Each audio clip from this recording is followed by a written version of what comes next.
2019, a man fell from the sky. A stowaway fell a kilometre through the air before landing in the back garden of a house in Clapham. It's such a surreal thing to think of a dead body falling from a plane.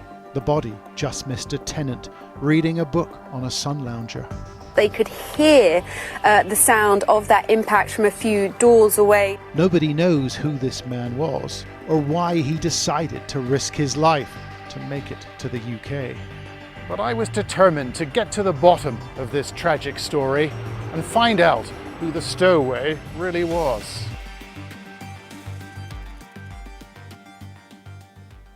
Police are investigating the death of a suspected stowaway who fell from a plane's landing gear as it approached Heathrow Airport. About the man, no, we know neither his name nor where he came from. We've gone from London to East Africa to identify the man who fell from the sky. We went to Offerton Road to find out what happened on that fateful day. The tenant, who was nearly hit by the stowaway, didn't want to speak, but the neighbours shared their reflections. First, it was just strange, it's such a surreal thing to think of a dead body falling from a plane. People were quite concerned about the fact that this poor man had actually done something quite as dangerous as this. Here we are living our very affluent lifestyles in a very wealthy country, and people are obviously drawn towards a country like this. They see the opportunities maybe that we don't see. Either he's been deceived or he's very desperate, because it's such a risky thing to do. So that person must have been in an incredibly desperate state.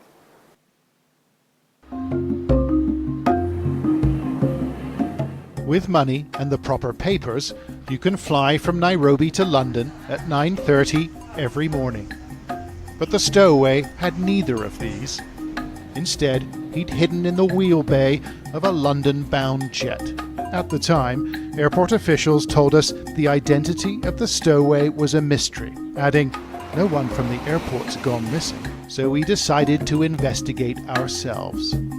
The flight left Nairobi on the 30th of June and flew to 37,000 feet. At that altitude, temperatures dropped to -60 or more. On its London approach, the jet dropped to 3,500 feet, and the wheels were lowered for landing. Jumbo. We began to look for a name at Nairobi's Jomo Kenyatta International, on the assumption the stowaway had probably worked here. Where exactly do you want to go? We tried exporters and agents who send fruit and flowers to the UK. We're not getting anywhere here. It took a couple of days, but we finally got a break. We got a tip from a taxi driver called Kamau. He told us a cleaner from a company called Colnet had gone missing at the end of June. He picked the information up from a couple of airport employees. Companies like Colnet supply hundreds of cleaners at the airport. They also provide a bus service in the morning, but the perks end there for airport workers. Cleaners working for Colnet earn around £2 a day, and there's no job security. It seems some employees need additional support. One worker preached from the Bible at the front of the Colnet bus. We started speaking to people that work for Colnet and found a woman called Irene. She asked us to protect her identity. She told us that her colleague named Paul Manyasi went missing at the end of June. We were at work in the morning, so he suddenly disappeared. Nobody knows where he went. I called his phone, it was off. The following day, the supervisor called us and told us there's somebody missing, but we are not sure of the person. So we keep it a secret until we know the person. It turns out that Irene and Paul were in a relationship. They'd been together for 2 years and were planning on starting a family. I just feel like I've lost someone I loved so much. She showed us some pictures of Paul and told us a bit more about him. He was 29 years old and lived in a slum close to the airport. It's better known as Makuru Kwajenga. It's the only place most airport workers can afford. Paul Manyasi lived here because it's close to the airport and it's relatively cheap. It's also huge, more than 500,000 people living in a couple of square miles. And it won't be easy to find his room. He lived with a fellow cleaner called Patrick, and we spent several days trying to find him in this overcrowded, mud-strewn spot. We found Patrick's room in a rectangular shack, but no one answered the door. His neighbour said he'd moved out a few weeks ago.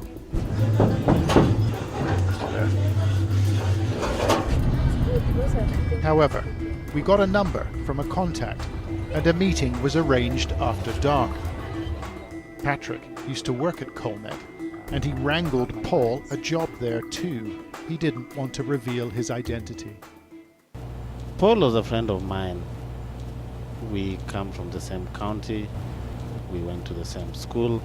But Patrick says they both dreamed of a better life. There was a job somewhere he was seeking. It was not in Kenya, by the way.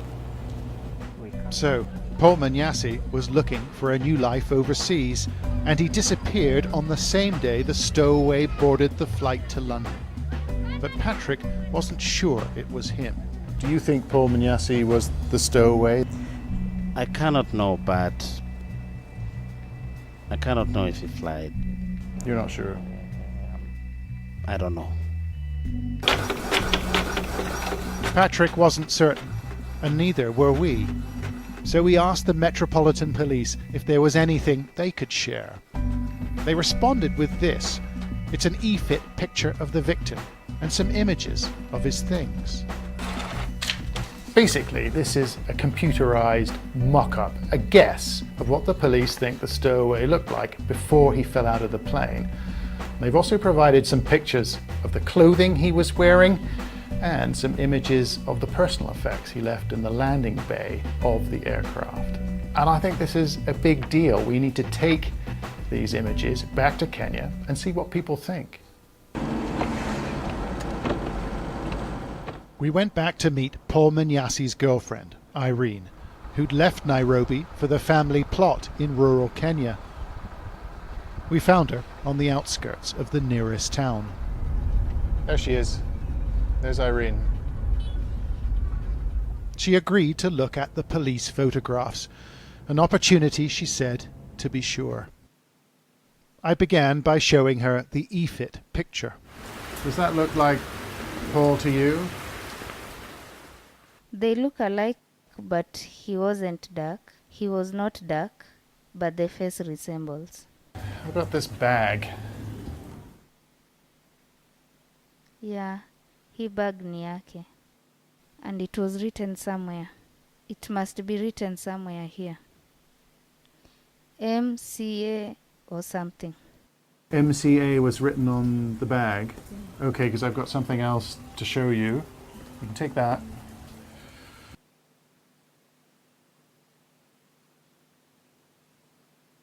Yeah.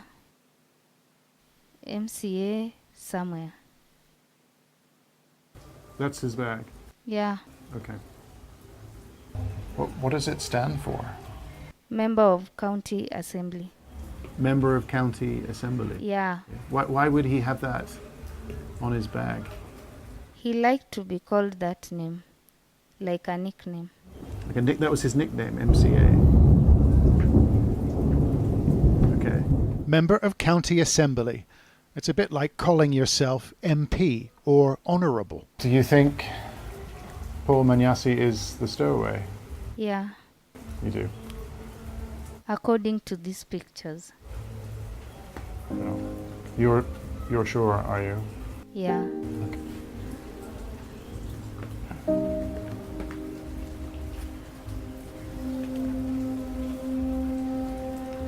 I'm sorry, Irene.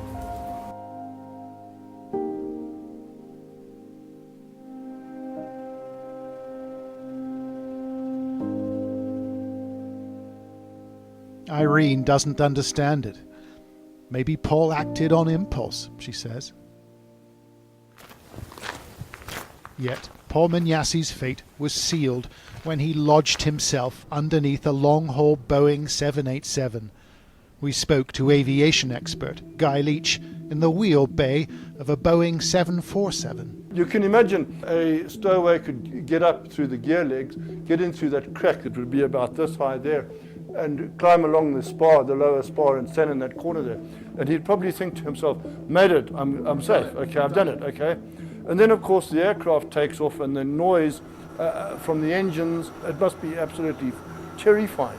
Terrifying, but not unprecedented. A small number have hidden themselves on aircraft destined for Britain, but over the past 15 years, only 2 are thought to have survived. It's something of a miracle, says Leach. 33,000 feet would be an initial cruising altitude. Life is not sustainable without oxygen at that level. And in fact, at that level, your body is actually pumping its oxygen back out into the air. So even if you manage to somehow breathe, you've got to survive the cold. And this is a cold, far colder than any cold storage. This is 10 hours of being absolutely deep frozen. There was one more stop we had to make in an impoverished region in western Kenya. We wanted to meet Paul Manyassi's parents, but we were worried. What if the cleaning company or the police hadn't told them about their son? Asante. We were greeted, then welcomed into their modest, mud-walled home. This is Isaac, Paul Manyassi's father. Has anybody been in touch with you about Paul? Has the cleaning company been in touch with you? Nobody. You've had no information. No information. Have you been worried about him? Yes, of course. Yeah. Paul's mother is called Janet. Have you tried to contact anybody about Paul?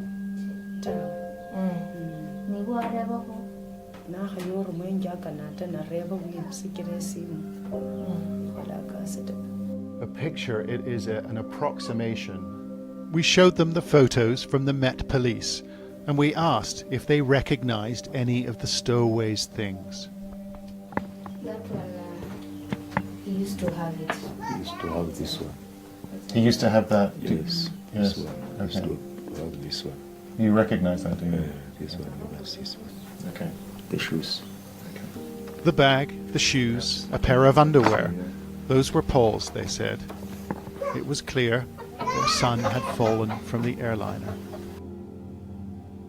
I'm so sorry to come here to tell you this, but we felt that you should know. So I apologize. I'm very sorry for your loss. What would you like to happen now?